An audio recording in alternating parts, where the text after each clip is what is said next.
It may be a fourth preseason game, and we might not be playing any of our starters, but that does not mean there's not plenty to look forward to tonight, week 4 of the preseason.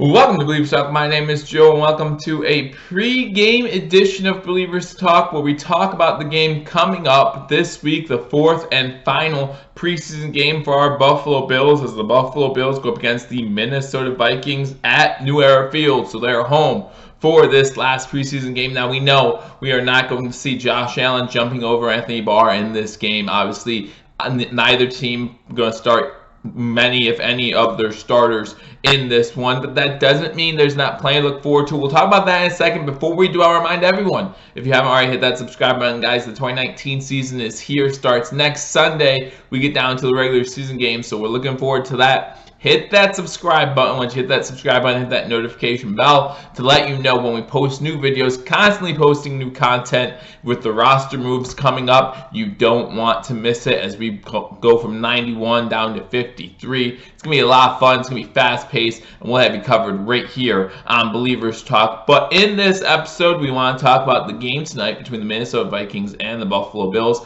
So hit that like button, leave a comment what you think about this game, what are you most looking forward to in this game between the Minnesota Vikings and our Buffalo Bills. So some things of note to go into this one. So I'm sure most of you have heard by now, this would be the first time in Buffalo Bills history that we have gone 4-0 in the postseason if we get this win. Both the Vikings and Bills 3-0 going into this one. Obviously, the success in the preseason means nothing when it comes to the regular season, but does give your team a little bit of confidence, right? Knowing that you have the depth back there, knowing that you have good starters and good rhythm, things like that. Really have been pretty impressed overall with how the Buffalo Bills have handled this preseason. Obviously, we want to see that success translate into the regular season. There's no guarantee of that, but we'll find out soon enough. But if the Buffalo Bills win today, it'll be the first time in Buffalo Bills history that they start 4-0 or go 4-0 in the preseason. Last time we won 3 straight games in the preseason, or the first 3 games, I should say, of our preseason was back in 1966.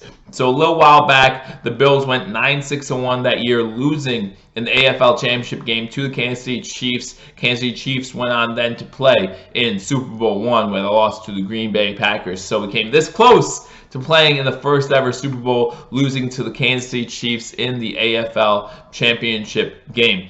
But today, that doesn't matter. All that matters today is what are we looking for, right? Win, loss really doesn't matter. It'd be nice to open up the history books and make history tonight. But what really matters are those final, let's say, 6 to 10 spots, right? What roster spots are on the line? Who do we expect to see tonight? And what do we expect to see from them? Well, the first player that I have on my list of players to watch is going to be the quarterback of tonight's game. Probably going to play the full game, and that's Tyree Jackson from the University of Buffalo. And the reason why it's important to watch him, now I think he's at best practice squad material, right? We've seen him so far this preseason. I think he's gone 8 for 24 so far this preseason.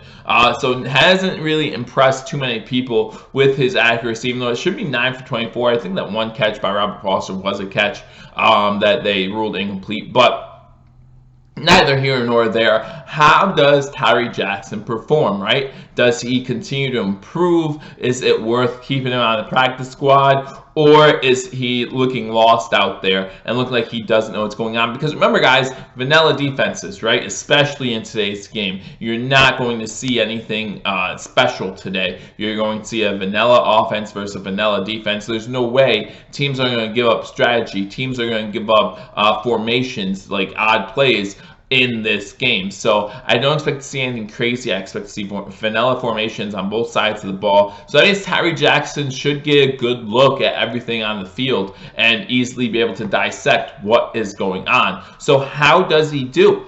Also, and this is kind of like a hypothetical question for the fans, like for you guys. So leave a comment. Let me know what you think of this hypothetical question. Let's say Tyree Jackson goes, I don't know, 21 for 28, right? Throws for 250, 300 yards, 2 touchdowns, no interceptions. do we then consider Matt Barkley a potential trade candidate for the right price if we know that Tyree Jackson could be a serviceable backup? It's a hypothetical question. I don't think would happen. I don't think Coach McDermott wants to make the same mistake he did last year, having a second-year quarterback backed up by a rookie quarterback. I just think that's made for trouble, right? And we saw that last season. I don't think he wants to do that again, but it's hypothetical. Let's say he balls out, does really well tonight. Does that change your opinion on Tyree Jackson, or do you think he's still at best practice squad material? Or maybe you think he has to ball out to make the practice squad, because there have been times during this preseason where he hasn't even looked like practice squad material. Another guy that I'm interested to watch tonight is Jason Kroom, tight end, second year. This is going to be his first preseason game, his first preseason action today. He did have an injury going into the preseason, but I think it's very interesting that Jason Kroom is playing in this game tonight, if he plays. Just because you see a number of the starters, even if they were hurt and they're ready to go today, Coach McDermott's still not playing him, right? I'm talking about Mitch Morris, and I'm talking about some others in there as well. Now, Coach McDermott isn't playing these guys, so why is he playing Jason Kroom? Easy, because his roster spot is up for grabs, okay? That roster spot, that tight end 3 spot, or tight end 4, however you want to look at it, is up for grabs, and Jason Kroom's going to have to earn it tonight. Now, is it going to be a little difficult with a third-string quarterback? Maybe, but that's why he has to earn it tonight. Maybe he has the leg up in this competition, but it's not his just yet. So very interested to see how the tight end position does. Obviously, there's still an opening there. See how Jason Kroom does to start tonight. See if he gets all the playing time or if they give it to someone else later in the game. So Jason Kroom, somebody to watch. The only tight end on this roster that was part of the Buffalo Bills team last season. Will we keep one around, or will we just have a whole new tight end room at the start of the 2019 regular season? Next thing I'm watching for is that defensive end position, all right? So we've learned recently that Mike Love has been put on the IR, will not be able to play this season. So that means we have a competition now between Eddie Yarborough and Sam Acho, a guy we just traded for not too long ago with the Philadelphia Eagles. Who is going to win that spot, right? Who's going to win that spot? Who's going to take that last defensive end spot? Are we carrying 5? If we're only carrying 4, we got it set. If one of these guys impresses tonight, maybe we do consider carrying 5. I said in my roster breakdown when this all started that we're only going to keep 4 defensive ends. I'm going to stick with that. I like the 4 defensive ends we have, so we'll see if either Sam Acho or Eddie Yarborough make impact tonight and give us reason to think, hey, they might make this 2019 NFL roster. Another player or list of players that I'm watching are all the undrafted free agents. Most of these guys are not going to make the 53-man roster. I'm talking about David Sills. I'm talking about Tyrell Dodson. I'm talking about Nick Easley. I'm talking about Chris McLaughlin. We just saw with Stephen Hauschka getting that new contract extension. That means there's no room for Chase McLaughlin. He's had a decent preseason. Will that continue tonight? Or will something happen now that he knows he won't be a Buffalo Bill? Tyrell Dodson, we're going to watch him. Previously mentioned Tyree Jackson, obviously going to watch him. Are we going to see Duke Williams tonight? That's something else you want to look forward to, because if we see, depending on the wide receivers we see tonight, that might tell you who's a lock to make this roster and how many wide receiver spots are actually up in the air. Will we see Zay Jones tonight? Will we see Duke Williams tonight?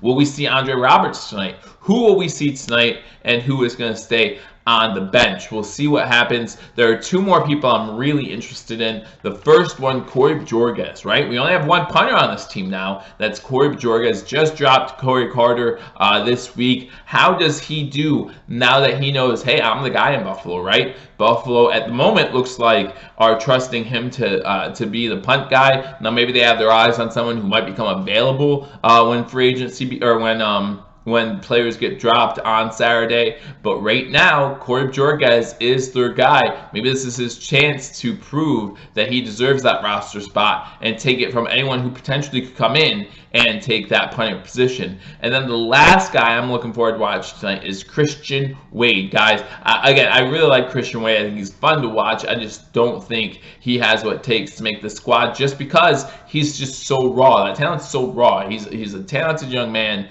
and we look forward to watching him play because he is fun to watch. But he needs to learn the position better. He needs to learn the ins and outs of the NFL better before we can trust him on the 53-man roster. Now, if we don't see him tonight, that's obviously a good sign that I don't know what I'm talking about, and Coach McDermott does want him on the 53-man roster. But not only do I think we see Christian Wade tonight, I think we see a lot of Christian Wade tonight. And I'm looking forward to it. That's one of the things I'm looking forward to the most, but that means he's more than likely going to be stuck on that practice squad. So those are some players I'm looking at watching today during the game. Again, I know it's the 4th preseason game, so not much going on. Obviously, the starters will all be sitting for both sides of the ball, but this is when we get down to the nitty-gritty, right? This is when those 8 roster spots, those last remaining roster spots, are up for grabs. And let's be honest, let's say somebody, I talked about Tyree Jackson, let's say someone else balls out. Let's say a defensive back has 2 interceptions, right? Dotson has like 7-8 tackles.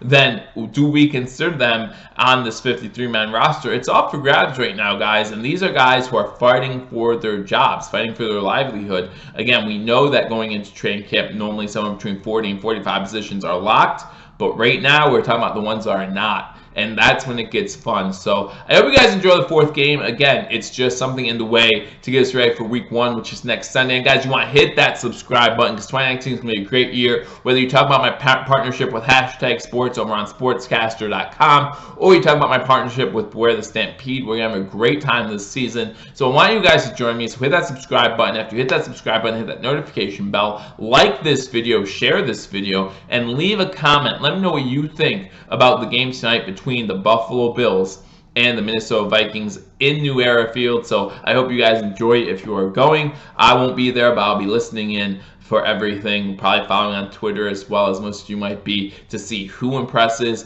and who probably will not make this 53-man roster. I look forward to talking to y'all soon. Next time I talk to you, will probably either be a live stream or be a roster breakdown. So again, hit that notification bell. It will let you know, and I'll talk to you soon. Until I do, go Bills.